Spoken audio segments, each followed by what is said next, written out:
NFL roster cutdown day is upon us, where teams have to trim their roster from 90 players all the way down to 53 by 4 p.m. Eastern tomorrow. So I wanted to give my final prediction for my 53-man roster for the Green Bay Packers in today's video. I made similar prediction videos after the draft, then after OTAs, before training camp. Now we've gone through the entirety of training camp and 3 total preseason games, so we have a very good idea of what the Green Bay Packers 53-man roster will look like. So I'm going to give it my best shot to try to predict this. It's very hard to do. The Packers usually include some twists and turns in their final roster, some surprises here and there. So I'm going to give it my best here and try to predict their roster. Do me a favor and go down and click the subscribe button if you happen to be a new viewer finding this video for the first time. If you want to stay in the loop with everything Green Bay Packers, news analysis, and updates throughout the entire season, game live streams, you'll find it all here on this channel. I'd highly suggest going down and hitting the subscribe button. So teams have already started cutting some players. We saw the Packers add Darian Kennard with a trade yesterday, just released a video explaining that trade as well. The Packers have yet to make any cuts. That's why I want to kind of get this video out right now before the Packers end up making cuts. They're not usually a team that does the day before cuts like some other teams around the league do. Usually we'll hear some leaks and rumors as we lead up to 4 o'clock tomorrow, but we won't see the entire full roster probably until 4 tomorrow. So let's get into this thing. All right, first wanted to go over a key here for you guys. Players will be color-coded. If they're in black, it just means they make the roster. If they're in blue, I'm signifying that I think they'll end up on the Packers practice squad. Again, we can hold 16 players on the practice squad. If they're in orange, it's either going to be they're starting the year in the PUP. Think Kristian Watson, John Williams, and Colin Oliver. Players that were added to the PUP before training camp, didn't partake in any practice or preseason games. They can remain on the PUP, and they're not able to return to the active roster for a minimum of 4 weeks. Now, you can't add players to the PUP that practiced or played in a preseason game, but what you can do is you can add 2 players to the IR before roster cutdown with a designation to return. It was a new rule added to the NFL last year, and I think the Packers will use both of those spots. They don't have to carry a player to the 53 and then add them to the IR. Think Luke Tenuta a couple years ago. They can do that right off the bat with 2 players, therefore opening up 2 other roster spots that they might value and think that, hey, these are players we could potentially lose during waivers. And then finally, red will equal outright cut. So let's dive into the offense first. So at quarterback, nothing has really changed. I think originally my first roster prediction, I had Sean Clifford on the practice squad, but I feel through training camp and through 3 preseason games, I'm comfortable with Taylor Elgersma being quarterback number 3, that practice squad guy. Now, another quarterback around the league could be cut, and the Packers might like that guy over Elgersma and Sean Clifford and go the route of that player on the practice squad over Elgersma or Clifford. But right now, how the roster stands, Jordan Love and Malik Willis, I don't think there's any argument there that the Packers are only going to keep 2 quarterbacks on the roster, and it's going to be those 2. I think it's just who's going to be that third guy, and I think it's going to be Taylor Elgersma, and Sean Clifford will be outright cut. Moving over to running back, I have the Packers starting with 3 on the roster and putting Marshawn Lloyd on the IR with a designation to return, keeping him out for the first 4 weeks. He has a hamstring issue. We know the injury history with Marshawn Lloyd. I think the Packers should use one of the 2 spots on Lloyd, opening up another roster spot at another position of need. I'm comfortable going into the season with these 3 running backs: Josh Jacobs, Emmanuel Wilson, and Chris Brooks. Brooks saw a ton of snaps in this final preseason game and actually got the running back 2 start over Emmanuel Wilson. I know they value him a ton. He's our best pass protecting running back. In my opinion, he's a roster lock. I think the Packers would keep Chris Brooks over Emmanuel Wilson if it came down to it. So I do have them keeping all 3 and practice squatting Amar Johnson and Israel Abanikanda. Amar Johnson looked good running the football throughout camp and preseason. Abanikanda took kick return reps, so if the Packers have him on the practice squad and need a kick return that week, they could call him up for that game. And I have them outright cutting Tyrion Davis-Price. They signed him a couple weeks ago. Didn't really see much action at all in preseason games. Just really a camp body. I don't see him being brought back even to the practice squad. Now moving over to tight end, this still remains 3 for me. Now I think the Packers could keep 4. They're a little light on tight end, and I think they could just keep 4 with Kraft, Musgrave, Fitzpatrick, and Ben Sims. In my past two iterations of this 53-man roster prediction, I had Ben Simmons as a third guy, but I feel like through camp and preseason, John Fitzpatrick now has a leg up on Ben Simmons. I feel like he's just shown a little bit more in terms of a receiving threat, a blocking guy at tight end, and I think he's going to be our third guy. Again, they could keep 4 here and keep Ben Simmons, but there's other spots on this roster that I think are more valuable than a 4th tight end. And if they want to move pieces around after the initial 53, which is often what happens, then we can bring in a 4th tight end if we need to. And also Ben Simmons on the practice squad. He could be called up on game day if need be. And I have them outright cutting Messiah Swinson and Johnny Lumpkin. Now moving to wide receiver. This took me a while. I kept going back and forth, and I kept thinking, what are the Green Bay Packers going to do at wide receiver?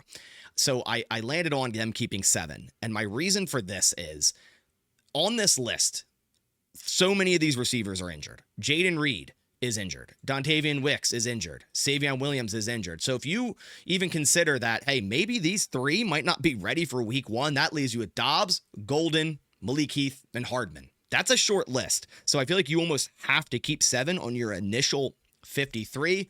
And then down the line, yeah, sure, you could cut either one of Heath or Hardman in favor of, say, Savion Williams, or when Watson potentially returns. That's not a problem. But I think week 1, the initial 53-man roster, I think you got to keep 7. And I'm not going to use the other IR spot on Savion Williams, although I think that could happen.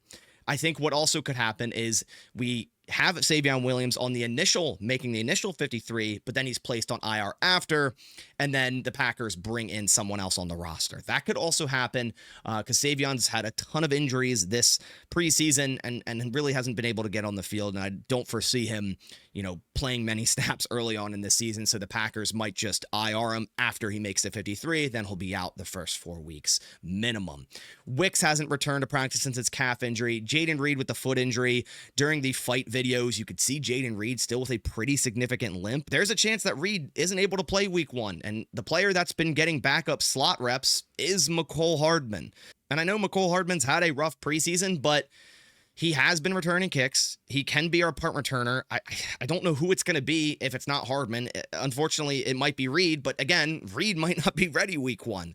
So I think you kind of have to keep Hardman on the initial 53, and then down the line, maybe go for someone else. Or if another punt returning style player gets waived tomorrow, the Packers could initially keep Mecole Hardman, then cut him and sign that other player.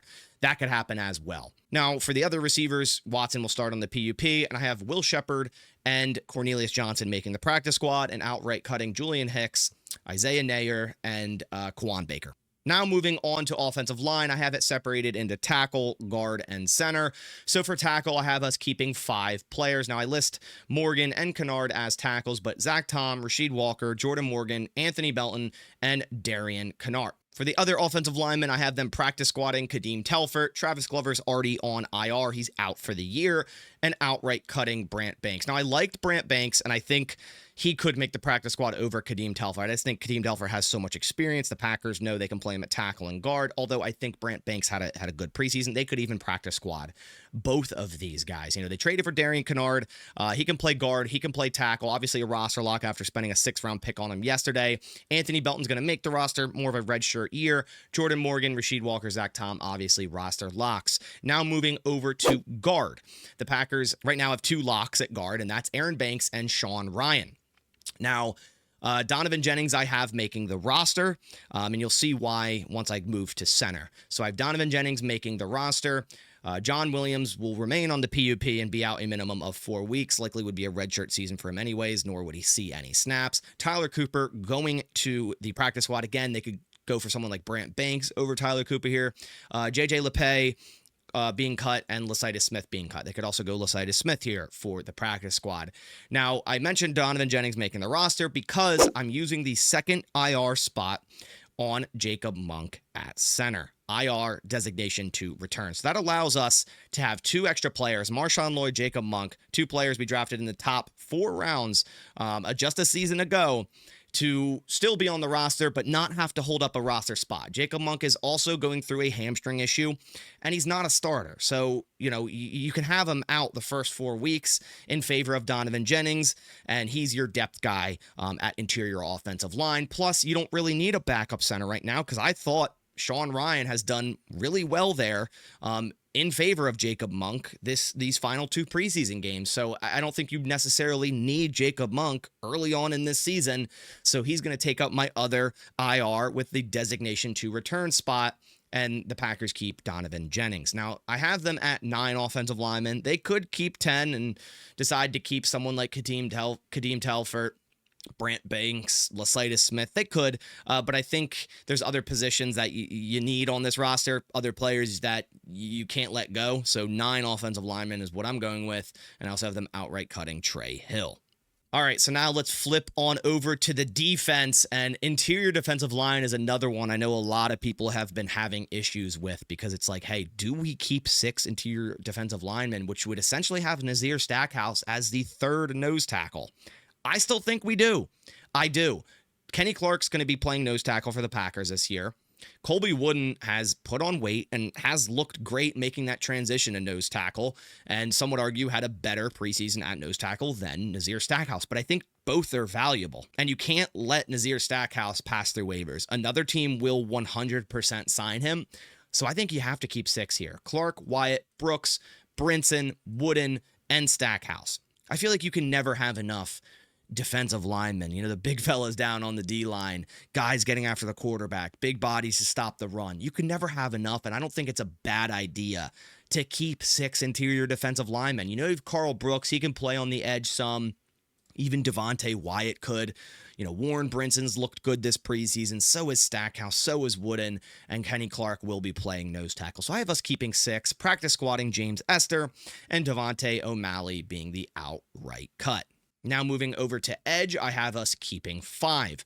This one's pretty straightforward for me because Colin Oliver is on the PUP. He's yet to practice or play in a game. He will remain on the PUP. A little unfortunate. I wanted to see him this training camp. I really liked the prospect of Colin Oliver being a versatile piece, playing some edge, playing at linebacker. We just never got to see it. So I have Rashawn Gary, Lucas Van Ness, JJ Nigbari, Brenton Cox, and Barron Sorrell making the roster. Now, Sorrell is hurt right now, but again, we've already used our first 2 IR spots on Lloyd and Monk, which I think is just more reasonable. I don't think they would want to use the IR with designation to return for Sorrell, because they probably want him before week 4 to be able to come back in and be a depth rotational rusher. He's looked great during preseason. Plus, is the injury going to keep him out an additional, 5-6 weeks from now?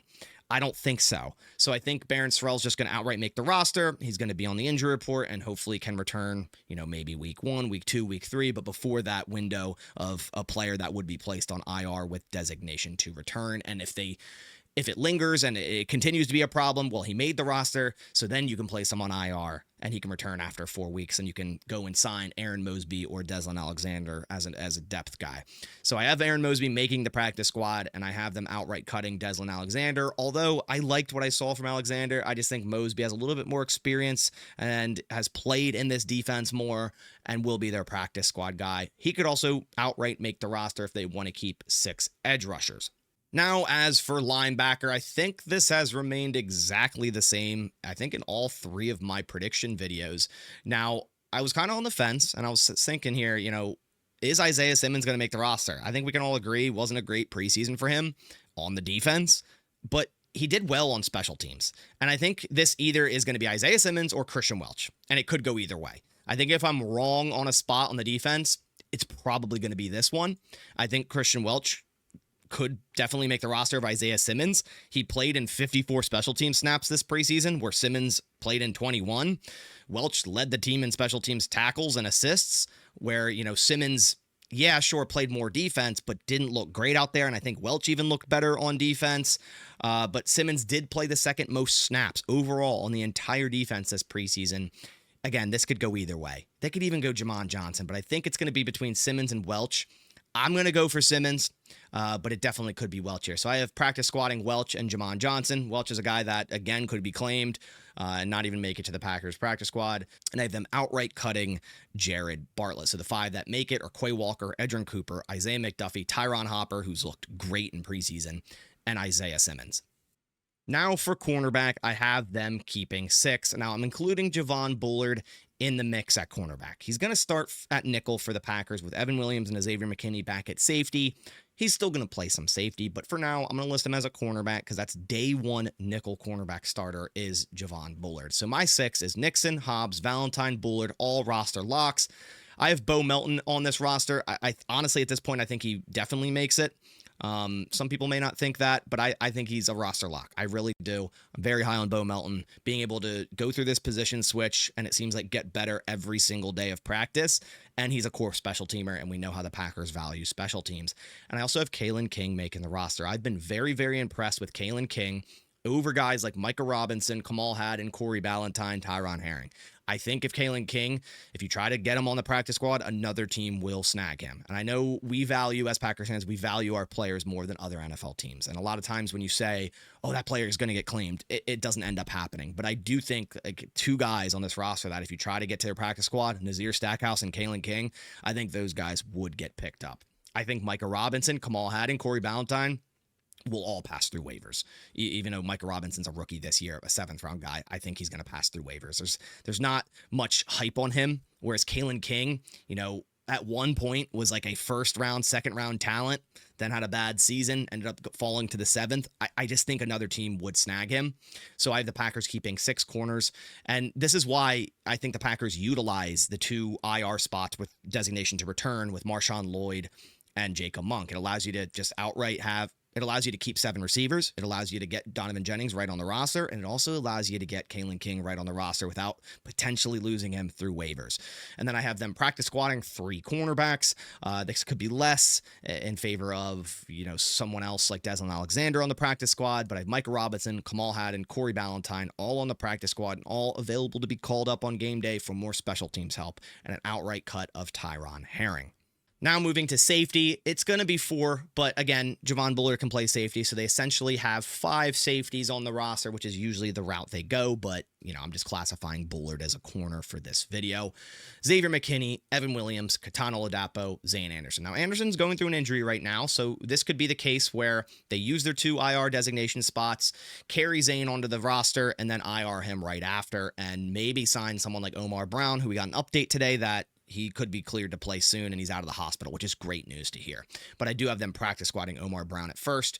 John Baldwin and Jalen Simpson outright cut. I know they gave a lot of guarantees to John Baldwin for an undrafted free agent. I just haven't been too fond of his play this preseason. I feel like he hasn't really stood out where someone like Omar Brown stood out a ton, right? And there could be another safety that ends up getting cut, and the Packers want over all 3 of these guys. They just brought in Jalen Simpson. I just don't feel like he's over either of these guys, so I have an outright cut there. So the safeties, X, Evan Williams, Oladapo, and Zane Anderson. Then finally, we have special teams. This has also remained the same outside of the Packers adding Mark McNamee about a month ago and cutting Alex Hale. It's remained the same, and it's going to be these 3. Brandon McManus, Daniel Whelan, Matt Orzech. Kicker, punter, long snapper. And then the 91st player on the roster, the International Pathway Program player, will be Mark McNamee. So he won't count towards the 90, but you can stash an international guy as the 91st player. It makes sense for it to be a kicker. If McManus gets the flu one week or it has a small injury, you have a guy that's been kicking, has snaps with your long snapper, with your holder, has that continuity built in Mark McNamee. Although he struggled in that 2nd preseason game, it's still nice to have that continuity, the consistency there in the case of a sickness or an injury for McManus. So it makes sense because it doesn't even take up a roster spot. So that is my final 53-man roster prediction for the Green Bay Packers. I'm hoping I can get around 48, 49, maybe even 50 correct. I'm sure I'll probably be more so down like 44, 45. It's so difficult to understand sometimes what the Packers are going to do, especially considering, the 53-man roster, the initial one, generally isn't the same as it will be before we play our game week 1. Like, there's still going to be a ton of moving parts after that. A lot of times they just roster people to then put them on IR, or they roster someone and then someone else gets cut from another team. They're like, wow, we like him a lot better than this guy. So it changes. But generally, I think I'm pretty honed in on what the Packers are going to do. There's a couple spots that could go either way. Receiver. Do they keep 7? Do they keep Heath and Hardman, or just one of them? Interior line, right, with the IR designation to return there. Defensive line, do they keep 6? Do they keep 5? There's a couple things in Isaiah Simmons versus Kristian Welch. There's definitely some spots here that I'm a little bit unsure about, but I'm pretty confident. So let me know your thoughts down in the comments below. If you want to put down your roster prediction in the comments, you can do that, and I'll read through them and tell you my thoughts on them as well in the replies. But really appreciate you guys coming by to the video. Cut down days tomorrow, so I'll be releasing a reaction video. I'll probably wait for it to happen and blind react to it. Just go right into the video and just be like, all right, let's see what this roster looks like, and do it that way. But I really appreciate you guys coming by to the video. I'll catch you on the next one. And as always, go Pack Go.